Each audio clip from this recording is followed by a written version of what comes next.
Guys, it's Emily, and today I'm here to bring you a recent reads video, and I figured I'd finish up my February reading, and then we could get started on the March Mystery Madness videos. So the first book I finished since my last video was Thehaint You Gift by Angie Thomas.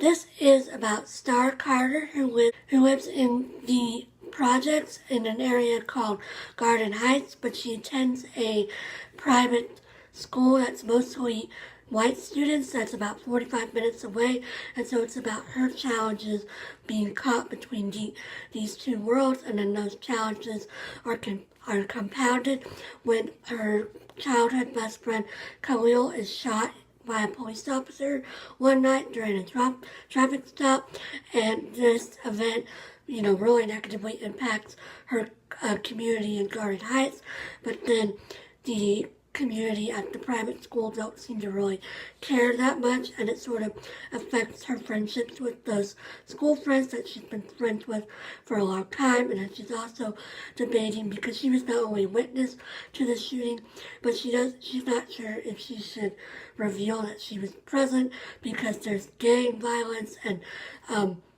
there's been threats made against her life and things like that. And so it's a really complex book about all these issues of race and police shootings and, being caught between two worlds that is pretty prominent today in America. I really enjoyed this. Oh, well, enjoy is not the right word, but I feel like I learned a lot, and it felt very modern to me. Just the references were very modern. She mentions Harry Potter, and she mentions Tupac, and it very much felt like it was set in the present day. I find a lot of times with YA, it's sort of set like outside of time, and you don't really feel like the characters know about like real life issues, but this definitely felt like a very modern story, and I highly recommend it if you're interested in seeing a new kind of perspective in YA. I then finished Possession by A.S. Byatt. This is a literary fiction novel. It won the Man Booker Prize back in 1990, so it's, it's seen as a classic in some respects. This book is about two academics, Roland and Maud, and Roland is studying the poet Randolph Henry Ashe, and Maud is studying the poet Christabel Lamont, and these two figures have never really been connected in any way. They lived around the same time, but nobody ever thought they knew each other, and then Roland finds this letter to Christabel from Randolph, and so he consults with Maud, and they sort of go on this adventure to find out how Christabel and Roland knew each other. And then you also get flashbacks to Randolph and Christabel Lamont's romance. They indeed knew each other, and they were actually lovers, and so you get chapters of their letters and chapters of their poetry, and you start seeing how their lives affected their poetry, and then you also see how this adventure of figuring out their connection affects Roland and Maud. And it's a pretty interesting book. It's rather lengthy. It's 550 pages long, so it took me a while to get through. It's also very slow moving at times, and so it gets frustrating, and you also know there's some sort of mystery between Randolph and Christabel, but you don't know what the mystery is until, of course, the very end.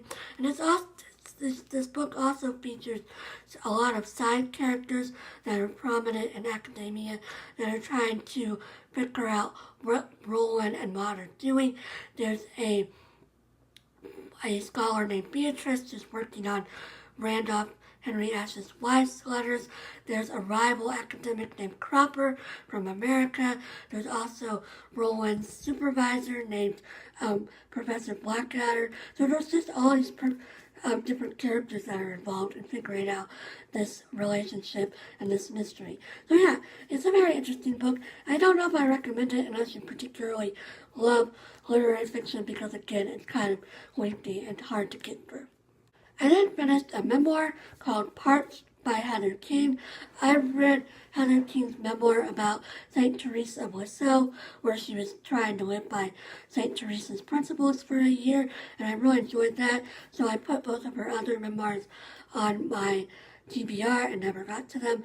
This is about her experience being an alcoholic. Well, she's always an alcoholic, but her time when she was actively drinking. And it's about how she sort of destroyed her life and her family did an intervention with her. She grew up in New Hampshire and she started drinking when she was 13 years old, and then she went to college and drank, and she managed to graduate with pretty good grades, but then she was constantly drinking. And after college, she worked as a waitress, and then she did actually go to law school, and she graduated, but she was too drunk to ever hold down a job, so she ended up going back to waitressing. So it's a pretty sad book in a lot of ways, but then there's also a lot of hope. This is a religious book because she does eventually find God, and so each chapter opens with a psalm. So it's a really interesting book, and it's a very different alcoholic memoir than I've ever experienced before. So I recommend it if you're interested in seeing an alcoholic's journey to God and things like that. Yeah, really glad I got to this, and I'm planning to read her second memoir in April. And then finally, I read O Pioneers by Willa Cather. I'm reading one of Willa Cather's books a month, and this one is the one that sort of propelled her to fame. It's about Alexandra Burkinson, who grows up in rural Nebraska, and at the start of the book, her family is very poor, but she can see that the future is in land, and she's encouraging her brothers to buy land, even though they're very reluctant. And then in the next part, you see that she's made a very big success of herself. And she also has this childhood friend, Carl, who comes back into her life, and you see their love story. And then you see her younger brother, Emil, who has gained success in college, and he's having a love affair with a local married woman named Marie. And you see their relationship blossom, and then there's also some tragedy involved. This is a very moving book and a very beautifully written book, and you can definitely see why it made her famous.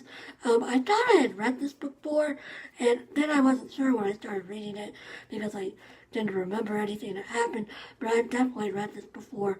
The ending in particular, I vividly remembered reading it before, and I also have the video checked out, the DVD checked out, so I'm very interested in watching that this weekend.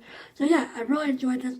I highly recommend it if you're interested in learning more about like the pioneer days of the Midwest in the United States, and if you're interested in very strong characters and very strong scenery. The settings in the prairie is very beautiful. So yeah, I highly recommend this. So that's everything that I finished in February. I'm actually currently reading one of my March Mystery Madness books, and it wouldn't surprise me if I finished that in February. I finished all my February books, and I was excited, so I decided to get started on March Mystery Madness. And Elizabeth said that any book you start reading now will still count for bingo, so I figured I could still count it for the main prompts as well. So yeah, I hope everybody's having a great day and reading some great books, and you're getting really excited for March Mystery Madness, and I'll talk to you again soon. Bye!